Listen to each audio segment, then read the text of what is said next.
Well, all right. Well, this is day 2 of me being off work due to the state shutdown of everything due to this coronavirus pandemic that's going around. So I'm in one of the counties in southeast Oklahoma where only essential businesses are allowed to be open, and my business is not exactly considered essential, I don't guess.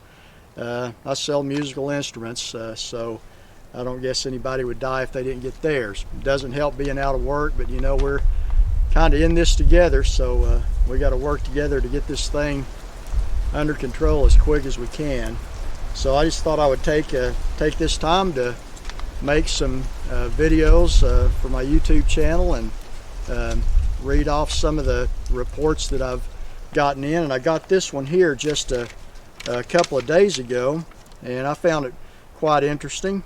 This comes from Leflore County, which anybody knows anything about Bigfoot sightings in Oklahoma, I'd say Leflore and McCurtain County probably have the highest concentration of Bigfoot encounters, being that, you know, the Comanche Mountains, the Ouachita National Forest, and all that is in there, so it's considered a hot spot.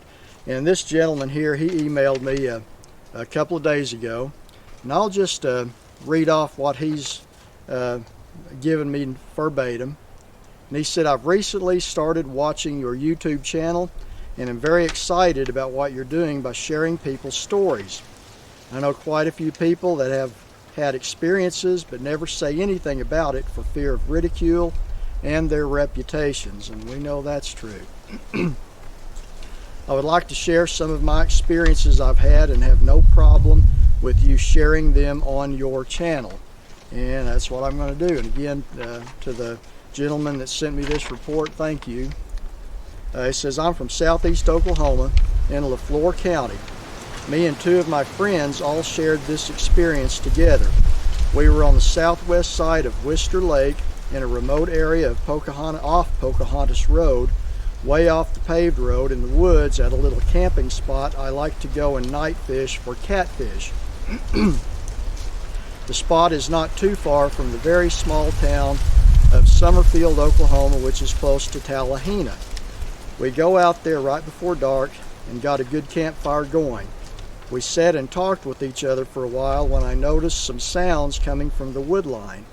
I ignored them and continued with my buddies in conversation. I finally said something about them, but we just kept talking, but also listening. I know one of the best ways to get interactions is to act like you're unaware of their presence and go about your business." It says, "We stopped our conversation when small rocks started to land beside where we were sitting. My friends and I all stood up and started looking to the wood line with a flashlight. More rocks continued to be thrown toward us, but they were just little pebbles. And then we heard whooping sounds. It went from whooping to a very loud and deep howl, which was followed by another loud and deep howl, but this one was more drawn out, and it also came from across the section of lake we were by, closer to the mountain and in the area of the Fausch-Malin River bottoms where it feeds into Wister Lake. And if you've ever gone through Tallahena Drive, one of the lookouts off one of the mountains, you can actually view Wister Lake from atop one of the lookouts." Goes on to say, "After the howls, we stood and listened. There were multiple branch breaking. One buddy wanted to leave at that point, but I was just so excited and wanted to see what would happen next, we stayed a little longer. The rocks continued to be thrown from the wood line. We even clearly seen some of them landing in places where it was lit up from the fire's light.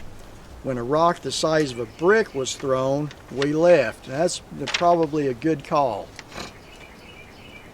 "The rocks were getting closer to where we were standing, and neither of us wanted to be hit in the head with a large rock.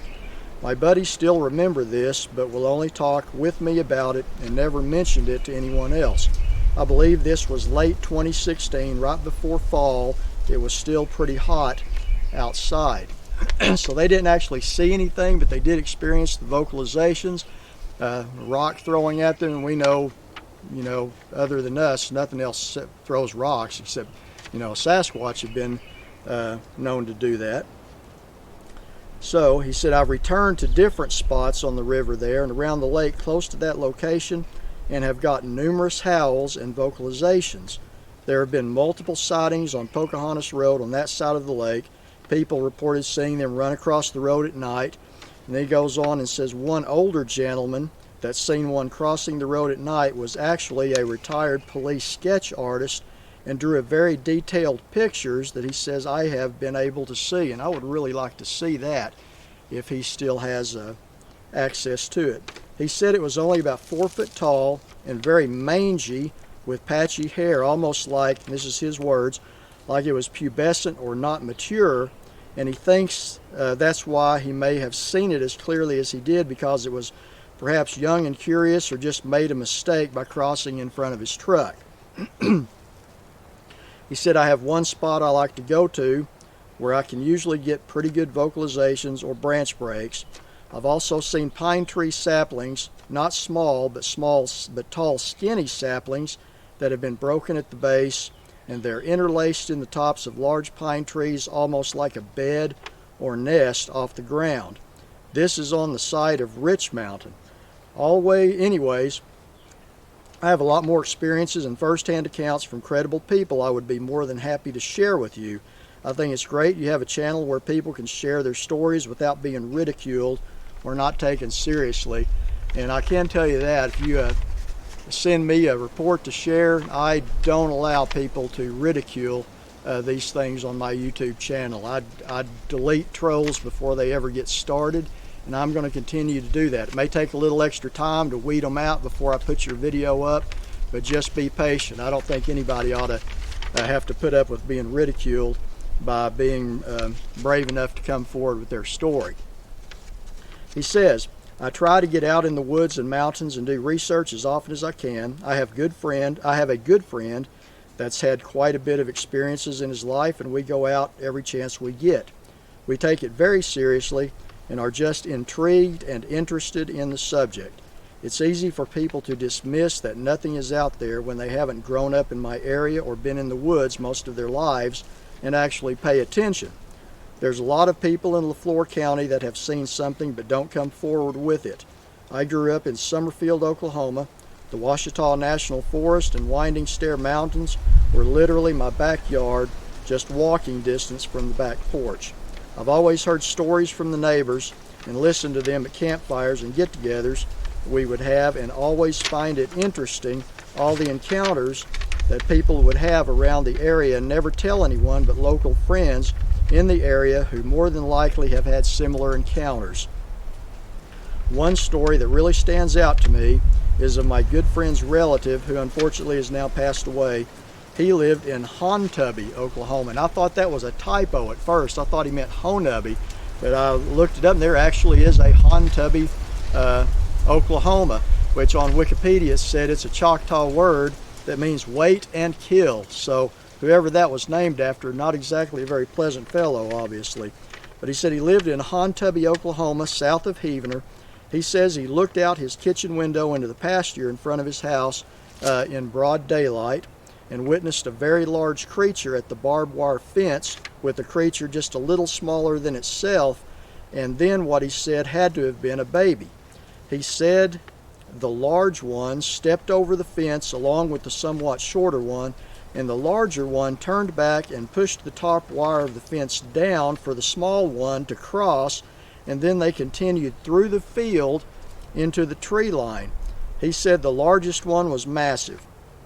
Anyway, he says, I'm more than happy to share more stories and personal experiences with you and have no problem whatsoever with you sharing this on your YouTube channel.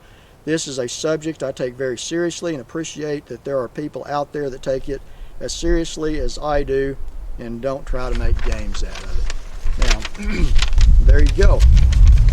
That is an interesting story. You have to excuse the wind. I hiked deeper into the woods trying to find a place that was more sheltered by the wind in order to do this.